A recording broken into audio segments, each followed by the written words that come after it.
ખરાબ રહી જશે અને કેન્સર મૃત્યુની નથી. તો ચાલો આપણે સૌ આ નાટક નિહાળીએ. હા હા હા, મારું નામ ગુટકા છે. હું 7 જન્મ સુધી તમને નહીં છોડું, કારણ કે તમને મારી આદત પડી ગઈ છે. હા હા હા. મારું નામ તમાકુ છે, મારું બીજું નામ ટાકુ છે અને આ બાજુમાં પેલો ગુટકો એ મારો ગુટકા છે. અરે મારું નામ દારૂ છે. તમને ખબર છે લોકો પહેલા મને પીએ છે અને પછી હું લોકોને પીઉં છું. મારું નામ સિગરેટ છે. મને પીવાથી લોકો સ્વર્ગનો અનુભવ કરે છે. હું તમારી આ લોકોને છોડાવીને જ રહીશ.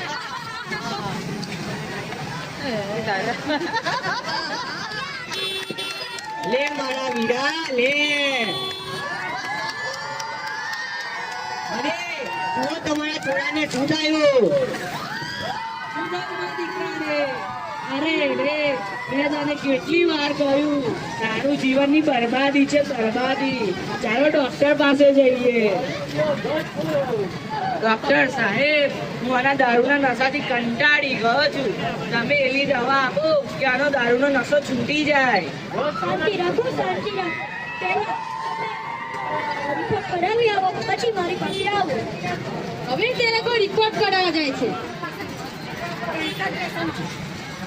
અને થોડી વાર પછી રિપોર્ટ લઈ ડોક્ટર પાસે પાછા આવે છે અને ત્યાં સુધી તેનો નશો ઉતરી ગયો હોય છે. લો રિપોર્ટ. શું થયું સાહેબ? બધું હેમખેમ છે ને? ના, કશું જ હેમખેમ નથી. તમારું લીવર ખરાબ છે. હવે તમારે બહુ જ સાચવવું પડશે. સાહેબ, દવા તો આપશો ને? હું સારો તો થઈ જઈશ ને? દારૂ પીવાનું બંધ કરો, નહીતર હું નહીં, ઉપરવાળો પણ નહીં બચાવી શકે. કેન્સર. દારૂ પીને તમાકુ ખાઈને શું વધારવા માંગો છો માન? દારૂ પીને તમાકુ ખાઈને શું વધારવા માંગો છો માન? કેન્સર થશે, બીમારી વધશે, જતી રહેશે તમારી જાન.